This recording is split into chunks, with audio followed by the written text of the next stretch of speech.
Hello and welcome to Season 2 of the Spirit Lounge podcast. With me, David. And me, Glenda. And we are two psychic mediums from both sides of the pond. Glenda is in Australia. And David is in the UK. And we're here to talk about, discuss and give our opinions on all things spiritual, including psychics and mediumship. And if you've listened to the podcast before, you know how much we love to laugh while keeping it real, honest and down to earth. As well as having those discussions, there'll also be guest interviews and maybe some other surprises. So come with us now on our podcast journey and let's see what's happening in the Spirit Lounge for today's episode. Well, hello listeners and welcome back to the Spirit Lounge. As always, I'm here with the glamorous Glenda over there in Australia. Hello, Glenda.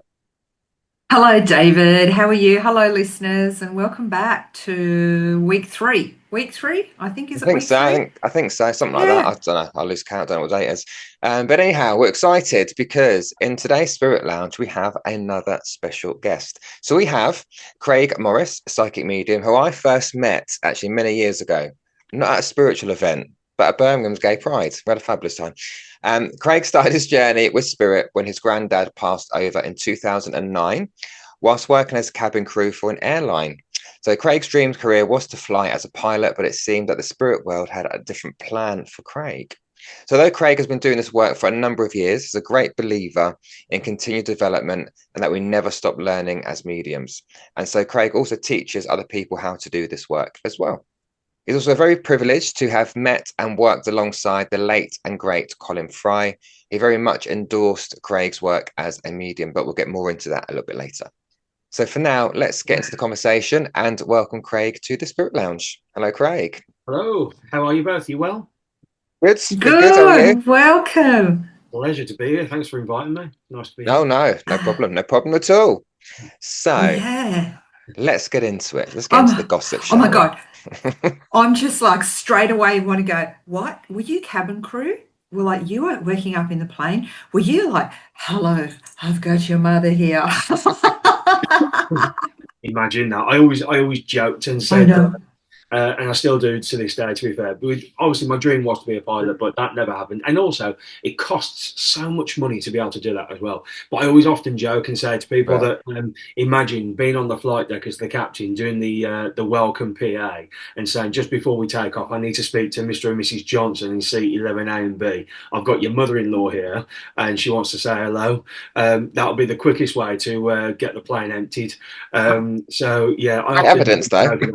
Yeah, I often joke about that, but no, I did. Yes, I was cabin crew for a wonderful airline called Thomas Cook, who is sadly no longer flying. Absolutely loved it, and it was through that time that my granddad passed away, and that's when I started to become aware once again of the spirit world. So that's where the journey began, to be fair. So my granddad never ever wanted me to fly either. He lost. Oh, really? No, he lost his brother in the war. He was a navigator in the Air Force, and the plane had basically he died in a plane crash. So that's why my granddad said, "Don't fly, please don't fly." So that's why in my book I actually often say, even out loud when I'm on the road, I often say to people, "I blame my granddad for this, and that I'm doing this work because he never wanted me to fly." So yeah. Oh, I've got chill. I just said that. Got a bit cold. So then what was that transition then, Craig? So talk to us about that journey from cabin crew stepping into this spiritual world. So yeah, Grandad passed in September 2009, and our neighbour Alvin a little while after said, "Why don't you go and see a medium?" What's a medium? And anyway, so of course found out what a medium was and went to go and see a lady, and she told me that I'd be doing this for a living. I was like, yeah, okay, but I was still flying at this point, and I just thought, and it was also at the same time where I was coming out as well, coming out the closet, and that itself was a challenge, and just lots of things happening all at the same time. So, and then I got to a point where I wasn't enjoying flying anymore, so I actually stopped flying. I resigned from that, and I got myself back into travel for a company in the Midlands, and got myself into a circle, which was good. But before all of that, sort of in the background, after my reading with Lorraine in Hensford, she'd said to me and introduced me to the Arthur Findlay College at Stansted. So I'd signed up to their to their newsletter, and at the same time, I was going to be moving down to Harlow with an opportunity I'd been given. So I thought, okay, brilliant. That's great. It's literally 7 miles down the road. I can go and Yeah. develop. Brilliant. And anyway, that move then fell through. As the same week it fell through, I got an email from the AFC saying, "Oh, we've just opened up our centre in Stafford, which was 15 minutes from my house where I lived anyway." So, Uh, oh, okay, so maybe this is meant to be. So I hmm. went to the centre in Stafford, Stafford Spiritualist Church, and that's kind of where the journey started. Got myself into an awareness group. So it basically seemed to happen quite quickly. That was the thing where I sort of resigned. I got myself a normal job into like a normal routine because flying, you could never get a normal Right. routine. Hmm. But with a normal sort of 9 to 5 job, it was easier. So that kind of then lay the foundations for my spiritual development. Interesting. So do you think then, Interesting. Very.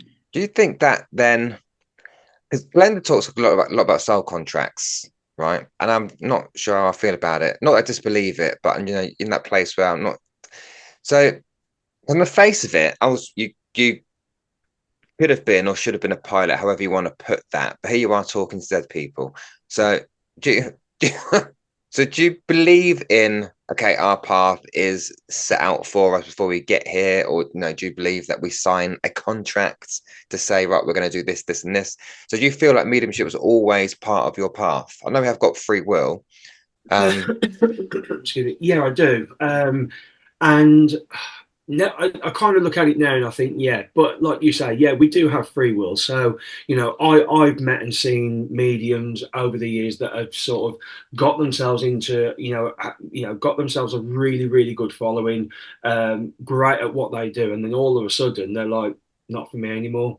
So, I'm of the belief that yeah, even though I get the idea of like before we get here, it's sort of like, right, that's what our job is, that's what we're going to do, that's our vocation, let's get on with it.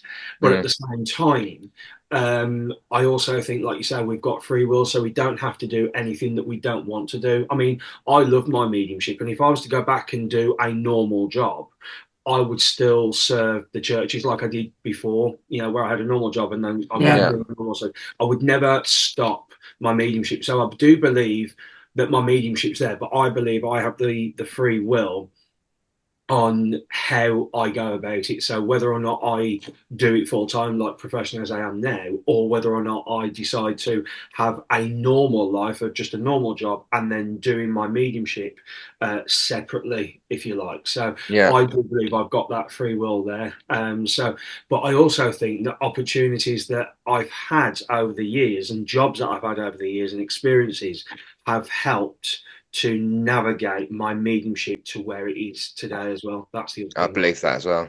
Mm. Yeah, No, I do believe that. Because we all say Absolutely. spirit use our life experience. I found a reference absolutely, to take us in absolutely. ways or just to bring through different evidence. Yeah. Referencing certain Yeah. things symbolically. So, yeah, no, I absolutely I agree with that. Mm. Thank you. So Yeah. what keeps you in it then, Craig? What keeps you doing the mediumship? There's different things. I think. Excuse me. I think. So I was the last sort of maybe what 18 months, 2 years have been certainly last year was a challenge. We had a loss in our family, but it the last sort of 18 months or so, 2 years. The reason why they've been a challenge is because, and you guys don't know this, but the even though I love what I do as a medium, and I'm out there, I'm visiting different parts of the country, and I'm also overseas, in different countries teaching. Um, there's so much that goes on behind the scenes, the admin, the boring rubbish Hmm. chisel, Yeah, it's got that busy, and trying to do and balance everything. At one point I sat here and I said, I can't do this anymore, I literally cannot cope because it's too much. And um So I'm very lucky now. Wayne does quite a lot for me. I've got another lady, Julie, who does a huge amount for me as well. So that's freed up a lot of time for me now to sort of have a more of a focus. So I think if you'd have asked me these questions, if you'd have asked me that question maybe last year or the year before, it would have been very different because I'd been thinking, actually, I'm contemplating stepping back because of how it was unfolding. But then I Hmm. realised, hang on, I've got control of this. This isn't them. This is me. So I need to think it. So what keeps me going is the fact that not only am I my own boss, but I enjoy the variety of what I do. I enjoy the demonstrating. I enjoy the teaching. Obviously I've done private readings and I do them, but it's it's the variety of it, and I kind of enjoy having time off when I want as well. That's the other thing. So Yeah, it's there's a yeah, mixture of things that I like, to be truthful. yeah, With all of your knowledge, with the background that you've got and, being a teacher and that, do you believe that mediums are born or do you believe that they're made? Ooh, good question. I see. I very much believe that when we're younger, as children, of course, we don't have like lots of things in life, i.e., bills and jobs and all of that to contend with. So our minds, when we're so much younger, um, are so free of just the daily rubbish and nonsense that I believe there is an awareness there, and I've heard, I've seen of so many of young kids, including family and friends kids as well, that have like seen and heard things to the point where I've had family messaging me saying, "Craig, is this normal?" I'm like, mm, "Yeah, it is. It's fine." Not all of them, but for some of them certainly. So I believe there's that. So at the same time, I also think that for some people, it's just something that they've had from the point of like, since they were like however young to like right through their life. So in some aspects, I think for some people, it's like, listen, I'm born a medium. This is, I have that awareness. It's that simple. For others, I think it's like, yeah, there's something there, but where perhaps they've had experiences at home or whatever it may have been, and they're like, but it's been more consistent. So they've gone to a spiritualist church or wherever, and all of a sudden, they started to hone in on their ability. So I think both, if I'm completely honest, in my opinion, that I mean, again, in another 12 months' time or 5 years' time, I might have a different answer because mm, we're always evolving, always evolving. So Absolutely. yeah, yeah, And I guess that's important for our listeners and the new mediums developing, that it's okay to change your perspective on things, to change your beliefs oh as yeah, you go on. I guarantee you, Craig, have changed a million times since the day you started to, you used to believe that, to now it's like, doesn't fit with me. yeah, So yeah. I it's, mean, and my friend Steve Holbrook, he's a medium here in the UK. Travels up and down the country, all over, and one or two places in Europe. And if anybody's read his story, when he was younger, he was like seeing things or hearing things, rather hearing things, and his mom took him to the doctors to sort of say, listen, what's going on? In a nutshell, this is. And anyway, the doctor said, it's not me that you need to come and see. It's a spiritualist or a spiritualist church that you need, wow. wow, which of course wouldn't You, normally be something that mm, was put out there. But yeah, and of course, so for him, it's something that's just been there all his life practically. So everybody's experience is very different, and that's why I say with different experiences that you have through life, that's where your opinions can change, and that's okay. yeah, I mean, Billy, Billy Cook, me and him, there's been many times where me and him have like, actually, no, I don't get that, or I don't agree with that. But it's like, okay, well, that's fine. We don't fall out over it, but we listen to each other's thoughts mm, on our difference of opinions, if that makes sense, which I think is good. I think it's important. oh, yeah, it's me and absolutely. David every week. You're full of shit. No, you're not. Here you are. Not in that term, but we are the same. Not on We camera. don't agree on no. We don't agree on everything, and that's okay. And we are Yeah, able to have those opinions. You should be able to Yeah, have those opinions absolutely. without holding a grudge or without being no, I'm right and you're wrong, Mm. because we all have different beliefs. We all have different values. So we should be able to listen to each other, exactly what you said, Yeah. and not fall out over it. Oh, I agree. absolutely. Yeah. Absolutely. It all comes down to life experience. We've all got different life experiences. We've all been through different things, and so we're naturally going to have different opinions, aren't we? Yeah. I talk about experiences, Craig. Let's talk about your experience with the late and great Colin Fry, who I've been watching since I was God knows how long, since we had living TV when that first Yeah. started. So that's like donkeys years ago, when cable TV first came out. So how did that come about, Craig? Let us know, how did you cross paths with Mr. Colin Fry? Excuse me. So the very first time I went to go and see Colin was in Birmingham. I'd gone with a couple of work colleagues, and this was obviously when my journey, it kind of very early days, like within the first few years, and.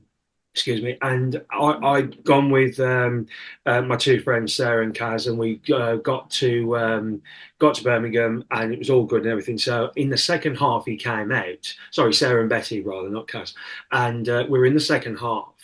And he came out and he said, "Has anybody got any questions?" So I put my hand up straight away. I had no idea what I was going to ask, but I just waffled something. And anyway, so he took the question, and then I met him afterwards, as he did like the sign up and photos and stuff like that, and which was lovely. And then from there, I was kind of hooked. I don't know, I just resonated with the way that he worked and things. So I'd gone to see him lots of other times, and it was then every time I'd gone and he said, "Who's got a question?" I was usually one of the first to put my hands up. And there was one point in Wolverhampton, I put my hand up, and he just said, "This is, bearing in mind, this is in front of about 700 or 800 people," and he said, "Oh, Craig, how did I know that you were going to put your hand up?" So that was it. He said, "Right, Craig, stand up, stand up." And he said, "Right, Craig, this is everybody. Everybody, this is Craig. He's a local medium in the area. I'm sure if you were to speak to him, he'd be able to offer you sittings and things." Anyway, so spoke to him again afterwards, and that was that. And then it was 2014, yeah, 2014. I was when I was kind of going through lots of different changes with my work again coming out and stuff, and I on Monday the 10th of November 2014 I booked to go and see him and Derek Acora in Glasgow, and it was the same morning I'd actually resigned from my full-time job to go professional as a Mm, medium. mm. So I'd got up to Glasgow and got to the hotel, and I almost asked the receptionist, "Is there a Mr. Fry booked in?" But I thought they're not going to tell me, so I left it. Went to the lift, and the first person I bumped into, of course, was Colin Fry. So they were staying in the same hotel. So I thought you just couldn't make that up, couldn't make Right. it up. So that was it. Quick hello, literally all but 2 minutes, and then went to go and watch them do the dem. Fabulous. At the end of the night, I was just going to wait, have a quick photo, great dem, and then be on my way. And Colin had actually invited me. He said, "You're on your own, aren't you?" I said, "Yeah." He said, "Right, come back with us, and we'll have drinks at the hotel." I was like, "Oh, sound." So I was sat up with Colin, Derek, and the crew. But just as we'd sat down, I remember it distinctively. Derek was on the phone to Gwen, and Colin said, "Have you enjoyed the shows?" And I said, "Yeah, it's been fabulous. Nice to see you both work." Because I'd seen them work individually, but Mm. he said, "What about together?" I said, "Fabulous, really, really good." And he said, "I'm pleased to hear it." He said, "So I've got something to put to you. Okay, how do you feel?" He said, "Well, actually, first, he said, I've had people out watching you." He said, "You won't know this, but I've had people out watching you work." And he said, "A lot of what Ooh. I'm hearing." He said, "So, how do you feel about joining me as my guest on my tour next year?" And that was his Sixth Sense celebration tour. So my jaw just hit the floor, and I was just like, "This is bonkers. This is." And it was kind of like being sat with the Steven Gerrard and David Beckham of like mediumship as such, really. Yeah. That's the way I described it to my Yeah. brother because I don't do football. But and that was it. And I was just like, what? So and that's kind of where that journey started. And so and then I think it was the week after they were both they were both in oh, where were they? Not far from where we are now, actually in Yorkshire. They weren't too far away. So I'd gone to see them there, and then I think the week again after that, Colin was in crew at the Lyceum Theatre, and I got a message from his tour manager saying, right, tomorrow night you're guesting with Colin at crew, bring a suit. Because I was going to go along to just watch, you see, because I'd messaged Colin saying, listen, you sold out, I can't get a ticket, but have a great show, sort of thing, have a great den. And that's when I got the message to say, well, bring a suit, you're going to guest. And yeah, so I got to the Lyceum Theatre and I sat in the auditorium empty.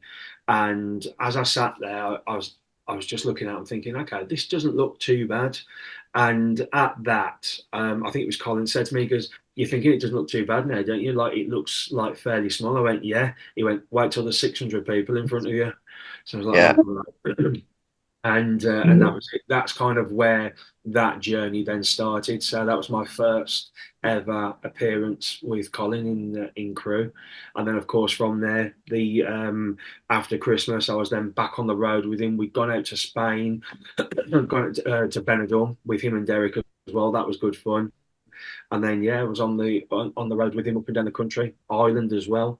So it was just such an exciting opportunity. It really was, and an exciting time.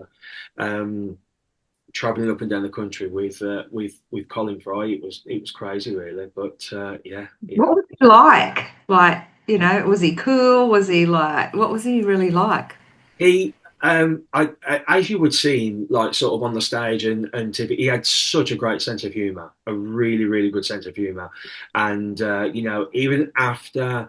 Once he'd done his dems, and then he'd sort of obviously do the meet and greets and everything. He'd talk everything mediumship, and then afterwards, wherever we were staying, we'd usually just be back in the hotel, and it'll be, a bit of food and chill out, and that was it. And he honestly, it's not that we wouldn't talk about his tour or his work or anything, but it was just like normal like chat. It was like stuff like holidays and things like that, just normal stuff. And like I say, he had such a great sense of humor, and he was certainly somebody dedicated to his work, and he Mm.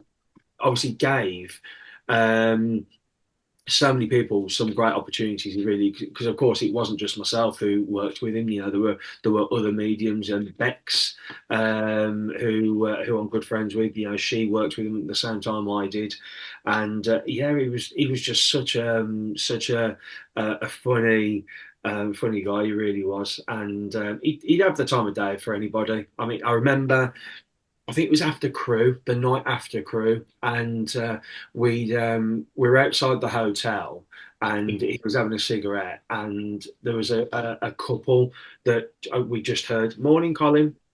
And anyway, so they can, and he actually called them over. He said, obviously they, he knew how they knew him, but and they said, "Oh, we come to see you last night. We've travelled over from wherever it was, like Wales, I think it was. They travelled over to see him Mm. work, and it was just, and literally stood there for about 15, 20 minutes just talking to them. So he would give time to anyone, really. He was good like that. Yeah. Amazing. So, number one, it pays to be a stalker. Number two, you don't know who's watching. Oh, I No, was also say exactly. you never know who's watching. No, you Never knows don't. watching. And Yeah. what did you learn from that those times with Colin Craig? What I did you learned take the away craft. from that? Um, so the very first night that I worked with him, and was his guest, in the second half. So literally, I had 15 minutes, and it was like two messages. Deliver your two messages, and then I'll come back out, and then that's it. Perfect, no worries. And so that was that. I then came off, and I was then sat in the wings, obviously watching him work for the rest of the event. And he he was giving two ladies a message, like there were two friends sat together, and there was something that he'd said, and they looked at each other and they said, actually, Colin, that's my friend, and what you said to my friend is actually for me. So he said, right, forgive me. And anyway, so he clarified all that up. Anyway, whilst he was doing that, there was a woman in the gods, as we call them in the theatres, but she was in the gods, and like three times he had to stop and go to it, because if he heard any commotion in the audience, he stopped straight away because he wanted to make sure everybody was all right. And I'd watched him do that a few times. Um, and this lady, he did exactly the same thing. And in the end, he'd already asked her twice, and she said, "No, no, it's okay." And he went back a third time. And she then kicked up a bit of a fuss, saying, "Well, you said this to that lady, and then she said no, and then you said this to that lady, she said no, and then all of a sudden, now it's right." So she was trying to sort of out him and say, "Well, Mm. actually, what I'm saying is wrong." Excuse me. And in the end, he said, "Right, house lights up and everything." So he said, "Right, ladies, be truthful and tell me, is this and this what happened? Yeah, I said this to you. Yeah, but actually it's for you, and vice versa. Yeah, what you're saying, Colin, is absolutely true. We've never met you, blah, blah, blah." And he turned around and he said, "Now, madam, does that clear that up for you?" And he said, "You know what? I've just about had enough of you." He said, "Three times you disturbed the show. I'm not having it. And the 600 other people here that aren't having it either. Get out." And he was quite, Love it. because he was so passionate about his work, so passionate that he wouldn't. He was always open to listen to people that had difference of opinions, which is obviously what we were saying earlier on. And he'd have that conversation as an adult. But when you've got somebody that's disturbing, Mm, not only an event like that for 600 people, but disturbing a message for for somebody, which is Mm. it's unacceptable. So anyway, he said, "Right, I'm going to leave the stage, and once she's out the building, I'll come back on." So he came off the stage. He stood next to me. He said, "Craig, let this be your first lesson." He said, "Take no shit off anybody wherever you are." He said, "And if you're with me and something like this happens," he said, "do exactly what I've just done." He said, "Because I've got your back." He said, "Not having that." And anyway, so 10 minutes, 15 minutes later, she was escorted out. She was out of the building. We then, oh, well, Colin went back on stage and said to everybody, he said, "Right, I'll carry on now. I've still got whoever it was that was there." And he said, "And what I'm going to do is I'll pay for the extension at the theatre," because obviously he would have had to have been out by a certain time, but mm, he went over and said, "Because you've lost 15 minutes of time with me, I'm going to extend the event by 15 minutes." And that's exactly what he did. And because he said to me, he goes, "You've got the thing there where either you upset 599 people by letting her carry on, or you upset one person um, and not the other 599. He said, "I know what I prefer to do." So that was one of the Yeah. first lessons I learned with him. But I also learned as well that being a medium, it's I used to, yeah, and I'm always very open and honest about this. I always used to years ago look on the website of like Colin, Derek, Sally, all these people, like the big names in mediumship, and used to think that's where I want to be, that's what I want to do. But I've actually learned the grass isn't always greener. Where people think being known and being out there publicly is amazing, and being in these wonderful venues is amazing. It's actually a lonely journey as well. Spending so much time away from home, missing out on socials with family and friends. So you kind of learn what's important. And I through Colin, I've met some other wonderful people, like, and made very good friends in Billy Cook, who's that literally I speak to him every day. Gordon Smith. These are the kind of people that have had this same or similar journey. So I've learned to actually think, "Do you know what? I'm not bothered about being the famous medium. I just want to get on with my work. I just want to do my work. And if that means I'm only in front of 40 or 50 people when I do a demonstration, I'm all right with that. I'm happy. I'm not bothered of going into big theatres and having six, seven, 800 people in front of me. Obviously, if an opportunity came up and it was the right opportunity, you'd be daft kind of not to. But at the same time, I'm content in what I'm doing now. And I think had I not had that experience with Colin, I wouldn't have known and I wouldn't have seen it. Hmm. And it may be a very, very different um, position that I've been with my mediumship now, I think. So Yeah, yeah, there's a lot I Yeah. took away from that experience, a lot, hell of a lot. Yeah. I bet there was. Bet there was. And you talked about earlier, like the challenges you had last year, how tough it's been. Through your journey, what other kind of challenges have you had? Like, has there been people that have been disruptive, or, it I think if you kind of give us a bit of an idea of some of the things that have really got you to the point of going, I don't want to do this anymore, or when you're just like, I've had enough of this shit, or Yeah. it gets hard. It's tough. It's tough being a medium, especially a medium on tour like yourself and doing so much. Good. I think yeah, I mean, touch wood. I've been lucky in the sense that whenever if I've done events and there's been somebody that's been a little bit, say, disruptive, most of the time I've not really had to jump in and say anything because you find that other people in the event, other people in the congregation, are the first people to jump in and say, "Well, listen, if you're not happy, do one. There's the door. Just leave. Mm. Don't interrupt it for people like us. We're enjoying it. Sod off." Um, Yeah. So you tend to find that very rarely does that happen, but at the same time, excuse me, at the same time, um, I've also I'm trying to think, I mean I've had a couple of times where people have kicked off at one another and I'm like, stop, not having this, this is not the time or place. And you know, uh, I get not everybody believes in what we do. That's absolutely fine. But then I present the question to people: if you are absolutely certain that you don't believe in this, if you are what we would call a cynic, that no matter what, like whether it was me or another medium, no matter what we say to you, if you just would not believe at all, why waste your time and money to go and see a medium? Because if you Yeah, know you don't like Indian food, you're not going to go to an Indian restaurant. So why waste your time and Yeah. money for that to just basically moan and say, "Oh well, I don't like that." It baffles me sometimes. But I also get when I meet people that are skeptical. Now, I think it's healthy to be skeptical, and I endorse that. I say to people, listen, I think it's a good thing because, and there was one point in particular, one event I did in Coventry a couple of years ago now, and as I was working, I don't know, we had about 80 people at this venue that I was booked for, and as I was working, this husband and wife took the last message, and this guy came through. I believe he took his own life and things. Anyway, so other things that I was saying, this guy was like basically saying, "Yeah, I understand," but his wife had to sort of say, "Come on, put your hand up." So he put his hand up and he started crying and got emotional. Anyway, at the end, he said to me, he goes, "Listen," he said, "I don't believe in this. I don't believe." He said, "I came here tonight to try and show her and disprove what mediums actually do." And he said, "But I can't." He said, "Because there are things that you've said that you shouldn't know, but you do."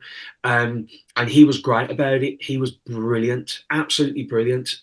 um, but also at the same time, it's do you know what one of the biggest challenges I find, and some people might sort of slate me for this, but I'm going to be open and honest because I Go think on. think, I think when you go into when you are on the journey of developing your mediumship, um, you have to not not everybody's your friend. Let's just put it that way. And it's the same as life, I suppose. It's like when you go to work, people might be nice to you, but actually behind your back, they're slagging you off.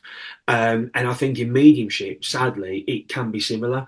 And, I Mm. sort of said earlier on before we came on that, and I've said it openly in the churches that I've met some of the most spiteful people in the world of mediumship, and I've also met some of the most beautiful people in the world of mediumship because you know I've learned over the years who my true friends are. I've learned that, Yeah. and people that if I've got something big happening or opportunities coming, I'm like, right, I ain't telling you, and I'm not telling you, but I'll tell you Mm. because I know who to trust. And it's quite sad, really. It is quite sad. Yeah. At the end of the day, as I said earlier on, not everybody's going to get on. Not everybody likes each other, but at the same time, there's I won't say the name until we're off air, then I can tell you. But there's one medium who openly, me and that medium, we don't see eye to eye. However, and we haven't done for a long time. We haven't done for a long time. However, I can't say anything bad about his mediumship because as a medium, he's very good. And so I think that's where you've kind of got to be mindful that, listen, just because perhaps you don't see eye to eye with somebody doesn't mean to say you can't sit there or stand there and say, but you can't deny their ability. That's good. That is because Yeah. if you're true, if you're true what you believe in and what you do as a spiritualist medium, psychic medium, if you truly believe in what you endorse as a medium, that the afterlife and that our loved ones are there, then it shouldn't be about us, but it should be about the communicator that's coming through from the spirit world, and it should also be about the sitter, the client that's receiving that communication. They're the only important people. Yeah, we're that telephone line, but they're the important people. And I think, and a piece of advice that was given to me many years ago is that just keep those people that you trust close to you, and that's what I've learnt. I've learnt, Mm. and you grow a thick skin in this as well, and you can be you can be out and about. I mean, you mentioned Pride earlier on. I was at Pride last year, and some friends that I was talking to, and the one friend, he was like adamant. He said it's just absolute BS what you do. He said it's just nonsense. He goes, you can't talk to dead people, you can't see dead people. I'm like, all right, whatever. He said, is that all you've got to say on it? I said, well, yeah. I said, I'm not going to stand here and defend something that I know is there. I said, that's your choice. That's your decision. I'm not bothered. And this is a mate, this is. And I'm just like, I'm not bothered. And you are going to meet people. So if you're on this journey and you're starting to go out publicly, just my advice is, listen, if that is somebody else's thought or if that is somebody else's opinion, then that's fine. Let them have that opinion. They're entitled to that. Don't let it affect you or your energy, because at Mm. the end of the day, it's like, okay, then whatever. My uncle doesn't believe in it. He said, I think once you're dead, you're dead. Or all right then, uncle. But I tell you what, if you go before Yeah. me, so you come and say hello, it's Yeah. one of those things. And I think that is probably one of the biggest challenges as mediums that we face is just being able to just being able to support one another. It's like I say, it's a lonely journey. There's loads of challenges within it, of course, but Yeah. that's just one of them for me. And I'm sure there'll be people that will be watching this thinking, Craig, you can't say that, or you shouldn't say that. But No. that's all it is. No. Um, It's the truth. yeah. And What? I've often Yeah. talked about it in a divine service, in an Yeah. address, because it's just true. It's fact. So True. yeah. So Glenda and I talk about that all the time about what we see in the industry, especially on TikTok, where you've got mediums slanting each other, slanting each other off. Why do you think there is such a divide, Craig? Look, I'm not one of these people who are all love and light, and I'm not that person. However, I believe in kindness and believe in supporting each other. So what do you think it is in this so-called spiritual community that there is such a divide all of a sudden and such a I don't know. I mean, other people. Some people might, depending on the scenario and the context of it, some people might say, "Oh, it's just jealousy," or it might just be that. Excuse me. It might just be that. You know, Granted, you. Like I say, when I was starting, when I was getting to a point, I was starting to serve the churches and everything years ago. I was at a point where I wanted to be out there. I wanted to be, you'd look at the tour posters of the big named mediums. I'm like, yeah, that's where I want to be. That's what I want to do. Um, so you kind of have that aspiration, I suppose. But then, as I say, you realise, oh, this is going to be more of a challenge than what it's being let on to be. But I think um, the honest answer is I don't know. Like I say, most people might say, "Oh, well, it's just jealousy."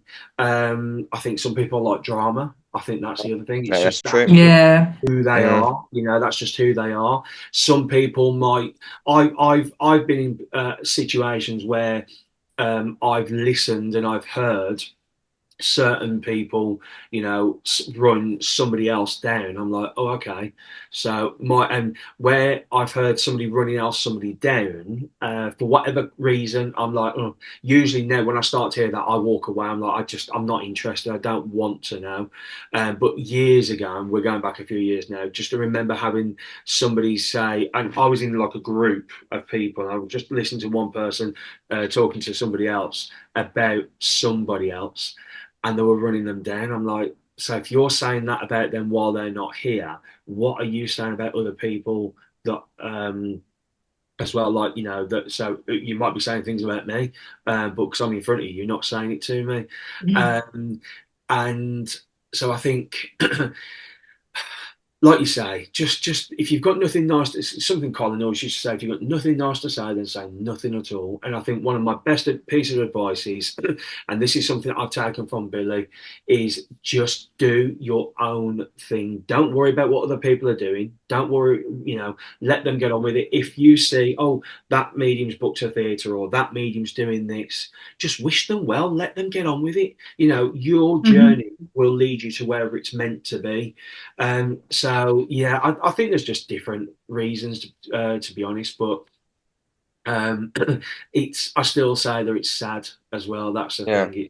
It's just sad, and yeah. I mean, you could say more, but you just think, what's the point? Because then what's the point? It's not worth the energy. Yeah. No. At the end, and the other thing as well is, and this is my advice again to anybody that's listening that is, on that journey, is that if you do hear somebody talking to you, like another medium perhaps, or somebody from a church or whatever, and they're talking about somebody else running them down, don't take on what that person's saying.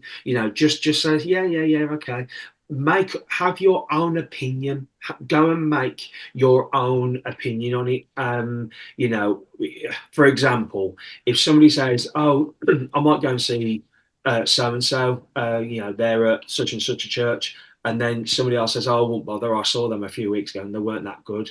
Well, okay, that's your opinion, but go and make your own opinion. Go and watch them for yourself, because you might come up with a very different opinion as well. So, and I think what you people have got to be mindful of as well is, just because one person might say it doesn't mean to say you've got to listen or you've got to believe what they're saying either. Just have your own thoughts and your own opinions. That's what I would say. But most importantly, just keep yourself to yourself, keep your head down, and just go and enjoy what you do, and that's it. Just get on with it. Yeah. That's what I would say. So, in your opinion, what makes a good medium? What kind of evidence? You're a teacher, you've been doing it for years, you've worked with Colin. What kind of expectation do you want to see when you see a medium work? I mean, for me, one of the things that I like to teach first and foremost in a class is the structure of a message, and it's not. I don't want it to be like coming across on the platform when the medium's on the platform. That it's like, right, okay, so I've done that, and they've got a checklist in their mind. I don't want it to be that, but I just put a structure together in the classroom to give the students like the foundation of like, right, this is what we're aiming for. But at the end of it, once we've got that, we're then going to put it all together and just allow it to be natural. Because once you've put the structure together, once you've done that, you can then begin to look at the presentation side of things. Then that comes naturally then afterwards. But for me, part of that structure, the first part of a message should be place your communicator. Just tell us who we've got and who it is that you're aware of. So, and I usually say, you could place a communicator within maybe 5 or 6 statements. Hypothetically, you might turn around and say, I become very much aware of a lady from the spirit world. She feels like your grandmother. I know she talks of having dementia, Alzheimer's, when she passes to the spirit world.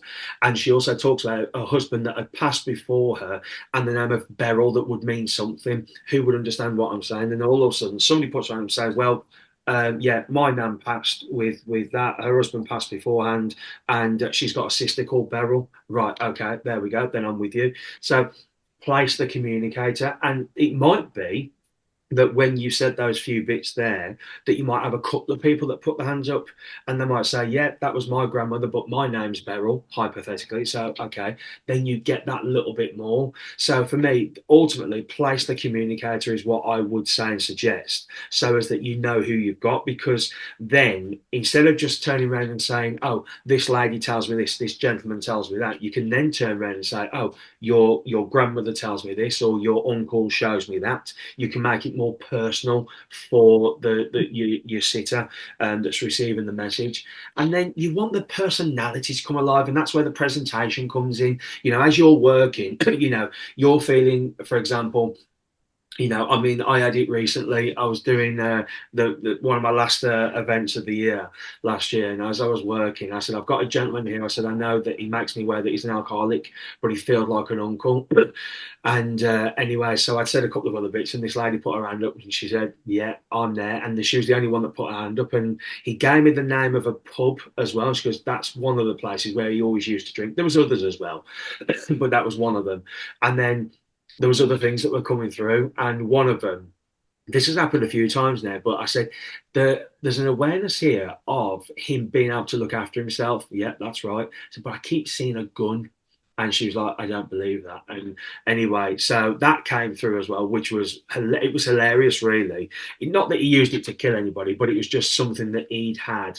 But I just think what brilliant evidence for the spirit world to present, to give validation to that family, to say, actually, yeah, this is your uncle. So, and his personality was all, and literally I kept on seeing Frank Gallagher in my mind, because that's exactly what he was like, and it's all about, like I say, it's all about how you deliver it, how you present it. Yeah. Have that laugh, have that giggle, don't be afraid to put that personality in to your Yeah. mediumship, because then your mediumship comes alive. That's the other thing that's important, I would find, because you don't be sat in a demonstration and they're like, the medium's just sort of stood there in one place saying, I have this lovely lady, she's about this high, I know she struggled with her breathing and she feels very motherly. Who would understand what I'm saying? Right. So this will be, and it's put Boring. No, Erotic. the put your personality into your mediumship as well, because then it will come alive. But at the same time, we also have to remember as well that if somebody's new on their journey that may be watching this thinking, oh, hang on, but that's what I do. Well, listen, if you're early into on your early stages of your journey, then you've got that to come yet. You yeah. don't know about it. Hmm. But I'm talking about people that have been doing this for years and years and years and still do it in that way.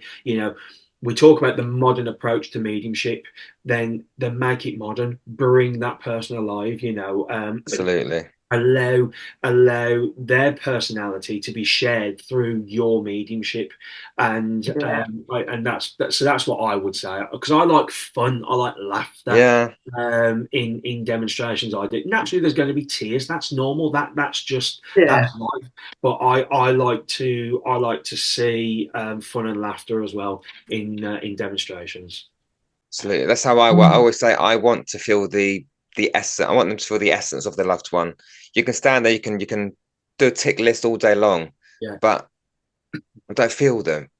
Do you know what I mean? So I always try to bring them alive as well. And if I'm correct, Craig, from hearing what you've said, and I've got a bit of a personal interest in this question, but it sounds to me similar to me that when you work on platform, you work indirect, as in you put the information out rather than going straight to a person.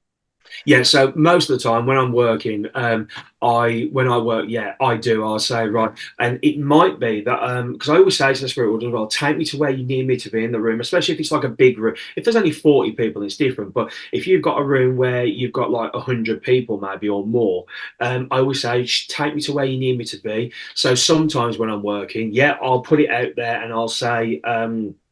As I say, I'll say who I've become aware of, and I'll say, right, who understands what I'm saying? And then as I'm working, sometimes I'm like, right, but this is where I feel like I need to be. I'm in this section, in this room here, this is where I feel like I need to be. Then somebody over there puts their hand up and they're like, we understand it all. But then all of a sudden, somebody's like, well, I do as well. And I'm like, that's where I need to be. Go with the pool, yeah. So, or sometimes if you've got two people that have got their hands up and they're both on separate sides of the room, I'm like, hang on, you know what, you look lovely, you do, but that's where I need to be, Yeah. and that's where I'll go. So, but yeah, I actually had a slight disagreement with a president of a church in the Midlands years ago about It's this. kind of where I'm going because I work indirectly, but like you, if I've got two hands up, I go, I like the look of you, not you. No offense. Yeah, And I'll go to where I need to go. yeah, But I was told of a spiritualist centre last year. I know I'll go back there again. But I was basically told at the end that I wasn't good enough because well, I should have learned some lessons in that demonstration because I should go directly to a person and tune into that person. And already in my head, I'm going, well, no, because that's psychic, and I'm not working yeah. psychically. And that's how. So what? So yeah, back to your. That's and I've heard it called bingo mediumship. Oh, well, Yeah. So what are your thoughts on that? sorry. At the end of the day, as mediums, if you're presenting detailed evidence, which is the intention of what we're doing, if you're giving evidence, for example, you might say, I've got a lady that's here, this is how she passed, and this, and this. And somebody then says to you, are you sure it's a lady you've got? Yeah, I'm sure it's a lady. I can't turn a lady into a man. And I've watched mediums actually do that so that Yeah, they so can have I. deliver the message. But so I was in the Midlands, and I can't deny, again, a beautiful church, absolutely stunning church. But I've not been back since either. But there was one or two other things that happened there as well, which I weren't impressed about. So I was there, and it was the first time, first time that I'd been. And as I was working, the president of the church was there as well, obviously because he's like new medium. Let's see what this guy's like. And I had an idea of where I was going on, or possibly who I was with, but I said what I became aware of, and I said, right, this is where I feel like I need to be. That's where I'm getting drawn to. Anyway, this lady took the message. Yep, lovely. At the end, um, the president sat with me and said, like, lovely Den, but you knew where you were going on that first message. Well, I had an idea of where I was going, yeah. And bearing in mind, this is still fairly early days, considering, I was on the platform, but still fairly early days for me. So I said, well, I had an idea of where I was going. He said, no, you knew. No, I had an idea of where I was going. And this is he said, well, so in my circle, I teach my students go direct. Okay, that's fine. He said, because I believe going direct is good mediumship. So I said, okay. I said, see, in my circle, good evidence is good mediumship. That's what I've been taught. I said, maybe I'm wrong. I don't know. You've been doing this longer than me. I thought, I'm not having this. I'm not having this. And I was polite and everything. I said, listen, maybe we just need to agree to disagree at the end of the day. But if you're going to tell me that I've got to go direct, maybe it's just best that I don't come back and serve your church. Because if that's how you want every medium to be, and then tough Yeah. basically. So I had the conversation because I was, at the time I was still sat in circle with the wonderful Jeanette Abbott, God bless her, no longer with us. And I sat in circle with her for many years, and it's down to her that where I am with my ability as a medium as well. But I presented the question to her. She goes, "Well, I hope you told him to thingy." So I said, "Well, not quite." She goes, "Well, I would have," and Yeah, I would have. and she would have. That's the thing. She goes, because at the end of the day, not every meeting goes direct. It's even No.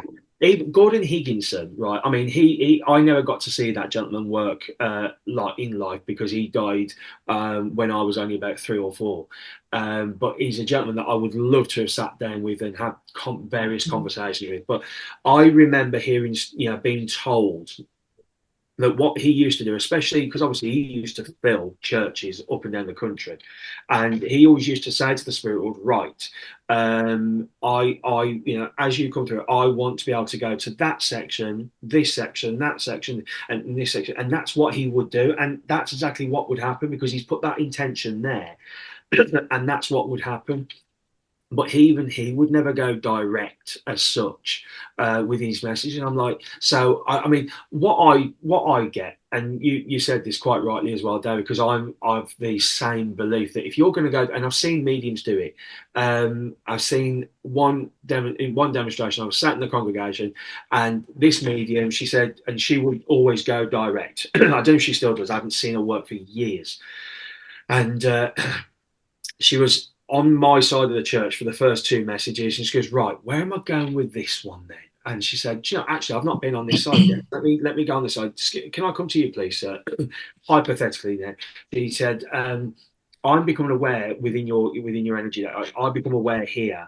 There's talk about buying a new car, but I keep seeing a red car." And the man said, "Yeah, well, I've just bought a new car, and actually, it's a red car that I've bought." Oh, okay. Because as I'm working with you, I become very much aware of a gentleman. He feels like your father, and this is where I'm getting this from. I'm like, ugh. And I look back now, and I'm like, actually, no. What you've done is, and I'm not saying it's right or wrong. I'm really not saying that it's right or wrong, but if you're saying that you're working mediumistically, then be honest and say It's I've about it. seen this within your Absolutely. energy.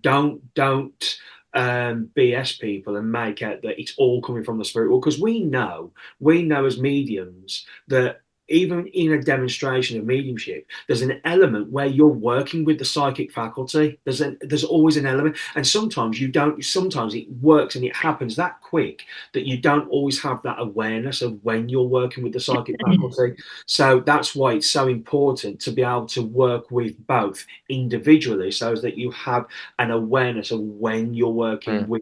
with them. And so again, but I'm also, like I say, I'm really, really not saying, because that lady, she's a very, very good medium, and like I say, I've seen her work a few times, but I just haven't seen her work for years. So, but when she presents, she does it well. But it's just that when I saw her that night and she did that, I'm like, ooh. So again, Yeah. some people might say, "Oh no, you shouldn't do that." But I just think at the end of the day, as long as you've got good intentions and you're coming from the right and the purest of intentions, then you're given that evidence, then who are we to judge at the end of the day? I always say to people, it's just a snobbery I don't like. And I say to people, do you really think spirit care how you get the message to someone? As long as you get it to the right place, whether it's indirectly or directly, do you think they actually care? And Yeah, so I don't think, and I've seen mediums go direct, and it doesn't always work, including the teacher that absolutely. was teaching us to do it. Do Really. you know? Yeah, and Yeah. so I look at that, but then was telling us that we're doing it wrong. But yeah, just say it anyway. But yeah, it's just that whole snobbery about it. Just let people get on with doing it how they do it, and that's I the mean, important during thing. We during we all we all are different. We all read differently. yeah, So absolutely. But it wouldn't pay us to work the same either, because otherwise, I mean, some people, they come to me, and I'm sure you guys as well have the same thing, but I have people that will come to me and saying, right, I want to book a reading. Yeah, no problem.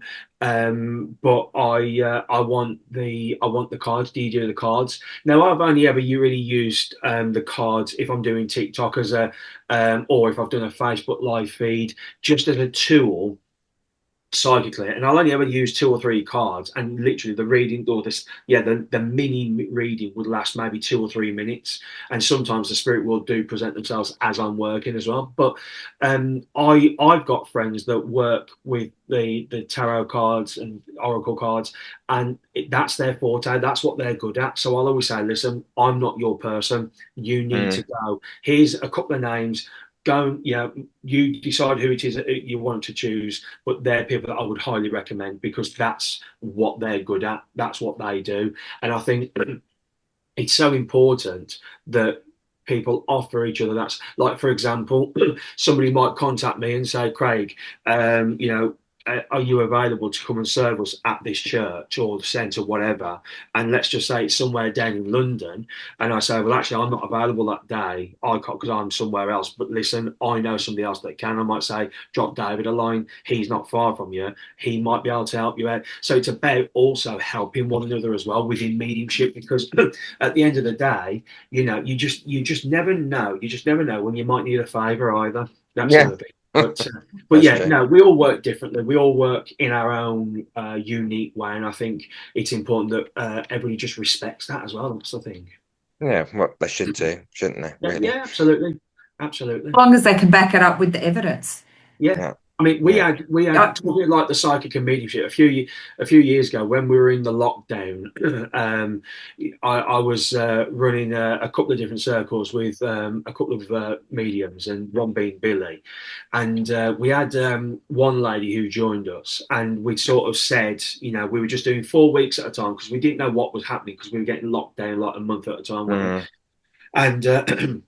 And and we'd said to the students, right, we're going to be looking at the psychic faculty and the mediumship as well. You know, we're going to be looking at them. And the first the first week was the psychic, so that we could start off with basic, because we also had people that were still quite new to the whole mediumship world.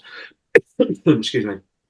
So anyway, after the first session, just the first session, we got an email from a lady who booked and paid to be with us for the month, and she said, "I won't be joining the circle anymore. I won't join the class anymore because I'm a medium. I'm not a psychic."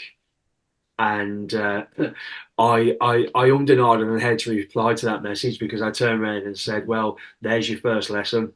You need to Mm. realise mhm. actually, if you're a medium, then you're also Medium, you're a psychic psychic. awareness. So there's your first lesson." And in the end, I just didn't bother. I thought I'm not going to start because I kind of got the feeling that she was going to sort of maybe start, if you like, and I just thought I'm not going to do it. So I just said, okay, not to worry, you know. But we did explain that the first week would be psychic, and then we'd go into the mediumship. But all the best on your journey, and just get on with it. Let them get on with it. So, but again, she possibly now thought, oh, what a silly thing that was to do, because, and Mm. she may have a difference of an opinion now. Who knows? Who knows?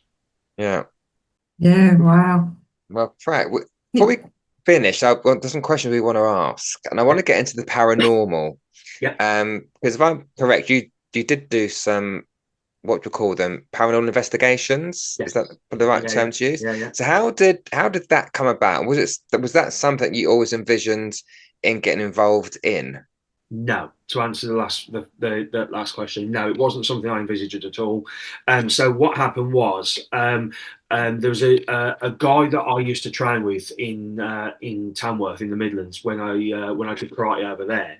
Um, and we just got talking, and he said, "Oh, he said, I'm part of a paranormal like study group," and he said, "and we often run paranormal investigations." So I was like, "Oh, that sounds interesting, that does." So he said, "We've actually got one coming up whenever it was. Would you be interested?" I went, "Yeah, all right then." I just thought, so another Mm. idea to it. Let's see what happens. So it was at the Moat House in Tamworth. Oh, what a stunning venue! And we had a meal and everything to at the start, and then I got introduced to a lady called Nikki Goldingay, who just has a vast wealth of knowledge in the paranormal. So we did the investigation. I took part as a guest that night, and then she said, "You know what? I'm intrigued with you. Would you consider maybe doing a demonstration here?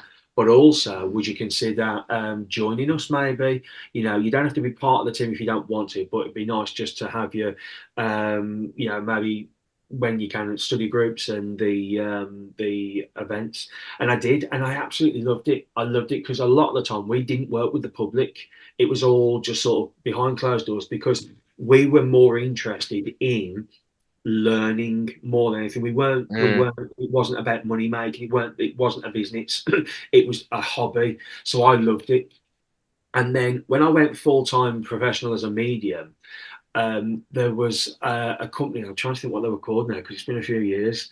Joe would kill me if she thought I forgot the name of the company. Anyway, I just happened to look, and they were needing and wanting mediums because this was a company that used to run sometimes two or three events over a weekend, and sometimes they'd had two events going on in different parts of the country on the same night. Mm. So they wanted to grow. So I went along and met them and did an event with them, and they got to know me.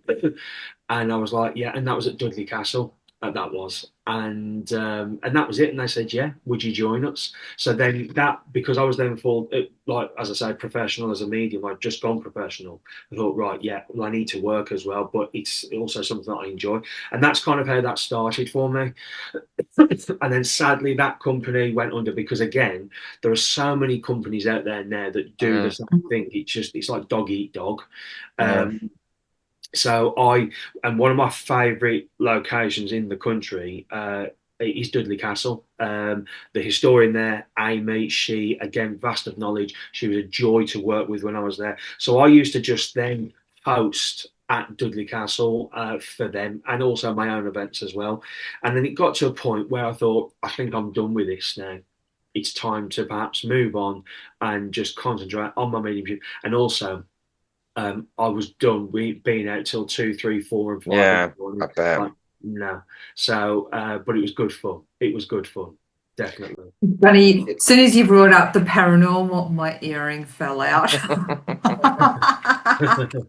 So tell me, just quickly touching on that, just for our listeners, because we always talk about, fear and all that sort of thing around paranormal, around spirit and that.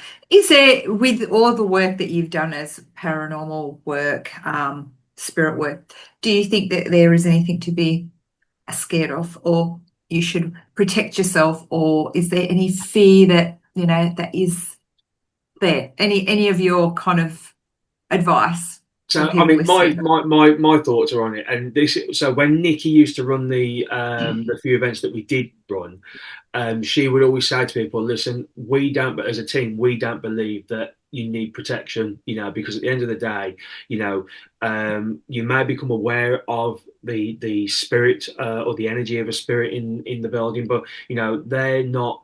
Again, our opinion, but they're not interested in you. And a lot of the time as well, when we were going around, I'd actually get the feeling as though actually I've got somebody's loved one coming through. This isn't an energy of somebody here. This is somebody coming through from the spirit world to talk to a loved one stood next to me.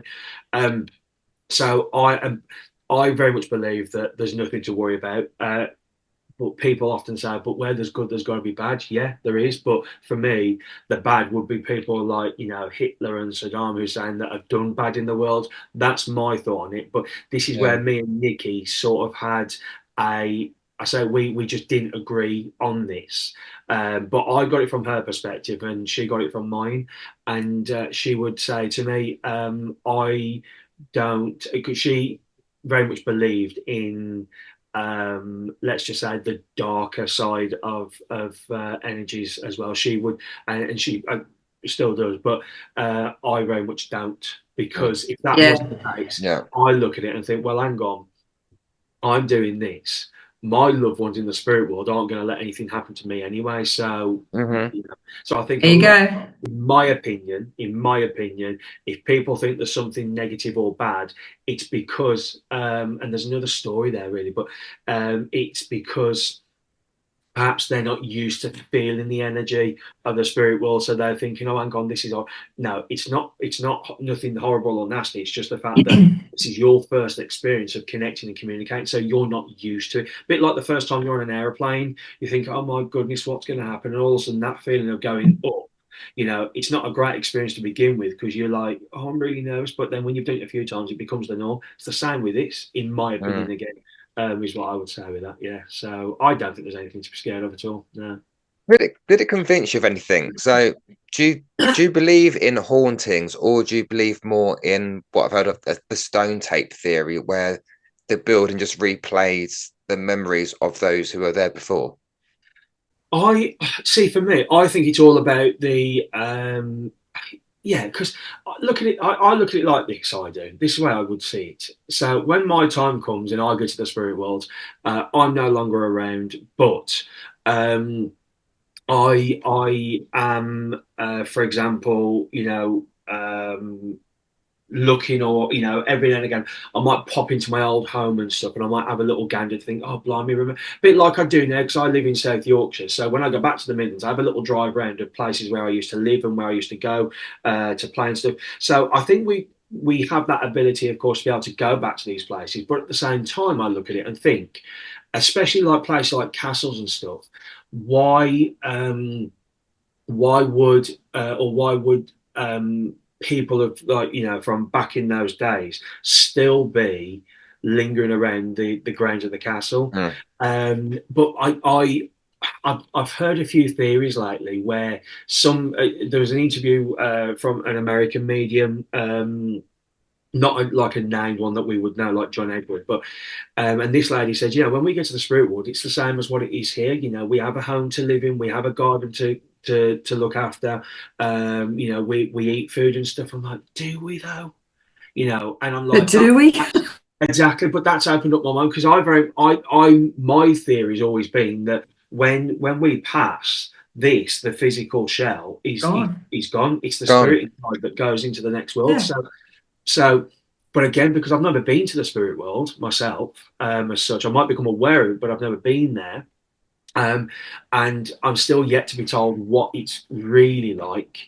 Mm. I've only ever had one experience, but so I'm still open with that theory. But going back to your question, because I do tend to waffle on, the idea of people lingering around, I don't know. I'm open. I'm open, especially because before I'd seen this interview and that conversation of that the American story, I would have thought, well, why would they be there? Sure, it's just their energy that's like Mm. within the walls, like you say, and it's just being replayed. And you go in there as a medium, you have that awareness, and you're like, oh yeah, so this must have been so and so's room, or this must have been that little boy's room, or whatever. That's how I used to think, but I'm sort of like, my idea and my theory of it is now starting to change a little, because of that conversation and interview that I saw. But I kind of like that, because now I'm sort of evolving again my mind of like, Yeah. let's see where we go with it. Yeah. So Always learning, always absolutely, indeed, expanding. Yeah, absolutely. Absolutely. Do you want to get onto your funny ones, your funny questions, Okay. as we start Okay. wrapping up? So I always have funny questions, Craig. So do you believe that pineapple belongs on pizza? yeah. Oh, dearie 100, me. Dearie absolutely. Oh, me. dearie Oh, me. dear. So we've heard a few different people say they like tuna and things like that on Oh pizza, no, which is, I see, I'm the same, but no, David's partner no, loves it. So I was You're trying to like, no. keep no, a tally on who wins here, because I don't Oh, like them. I'm going, Yeah.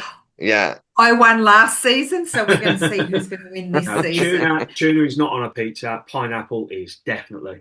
Yes. Mm. So we'll share a pizza then. I'm very And the other disappointed in one Craig. is, Excuse me. the other one is so if you could pick a superpower and one of them was going back in time, freezing time, what would be your superpower and why? Oh, see, usually my go-to with a superpower is to fly. I'd love to fly. That would be what I would love to. But if I had the choice of going backwards or forwards in time, I'd go backwards. I'd go backwards in time. And I'm not saying necessarily to change anything, because I think obviously, things have happened, like for everybody, but things have happened in my life that have um, got me to where I am today. So I kind of wouldn't want necessarily anything as such to change, but I'd only go back so as that I could experience certain things again, to be honest, because the good old days that I miss. So yeah. But oh yeah, so that's what I'd probably do. I like it. I like it. So David gets to ask the final Oh, questions. do I? Oh, privileged. Right. Yeah. So, Craig, if today were your last day on Earth, and if this was your final conversation, what legacy would you want to leave behind? Um, the idea of just enjoy life. Life is for living. Don't worry so much. Don't worry about what other people might think. Don't worry about what other people might say. That's their problem, not yours. But most importantly, the legacy that I would want people to remember me is to say, do you know what? Remember what Craig always used to say when he was here with us? He always used to say, remember, we're here for a good time, not a long time. Don't stress, just enjoy life. That is what I would probably want people to remember me for, in more than anything, to be honest. I think that's a really good question. Marvelous. That's a good answer as well. Absolutely. Yeah. Yeah. And Craig, Because before we go, worrying isn't worth it. Things always work out. Yeah. Always Yeah. things work out. So Craig, before we go, what have you got coming up? Where can people find you? You got the book. I can see your book behind you, or my. Yeah, see the book. It is the, yeah. So I'm actually writing the second book. So that's in play. And then I'm back on the road. I'm hitting a few new places this year. So I'm heading down to Colchester and Sittingbourne in Kent as well. So I'm looking forward to that. What have I got coming up? I've got I will be where am I heading? So I'm heading down to the south, like Howland Island and Southampton next month. Then where am I going? Then I'm off out to Switzerland in April. And I'm excited because I'm heading back to Sweden, and for the first time I'm heading to Denmark with Billy. So that I'm really excited about. So, but there's so much that's happening, and kind of literally. Over, I mean, I had a 2-hour conversation last night with the director at the radio station. So there's just some really exciting things that are up and coming, to be honest. So watch this space is what I would say. Yeah, watch this space. But how much? So much. And you'll see what's up and coming. So yeah. So where can people find you? On Facebook, website as well? Yeah, so Facebook, if you just look up Psychic Medium Craig Morris, the page is verified, so you know it's me. Same with Instagram as well, TikTok, of course, and the website, all the W's, craig-morris.co.uk. And you can find out what I'm up to and where I'm going to be, like my seminar that I've got coming up. So everything's on the website. So yeah. Marvelous. We'll put all the links in the show notes as well, so people will be able to find you easier. Well, Craig, it's been a pleasure. Yeah. Thank you for spending today with us in the Spirit Lounge. And oh my God, it's been great getting to know you. Thank you. Wow. No, thank you. What a journey. Pleasure to talk to you both. Thank you very much. Amazing. And thanks to our listeners for tuning in as always. And we'll see you again soon in the Spirit Lounge. Thank you for joining us in the Spirit Lounge for today's episode. We hope you enjoyed what you heard. And if you did, please like and share the podcast. And if you can, please leave us a comment or review, as it really helps us out. And if you want to hear us talk about a particular topic or have a question you'd like our viewpoint on, then email them to us on either davidhmedium@outlook.com or glenda-marie1@hotmail.com, and we'll get to them as soon as possible. Lastly, if you'd like to connect with us individually and book our services, you can check out our websites. Glenda's website is www.glendamariepsychicmedium.com. And you can find David at www.davidhmedium.co.uk. For now, it's bye from me. And it's bye from me. Join us again soon in the Spirit Lounge.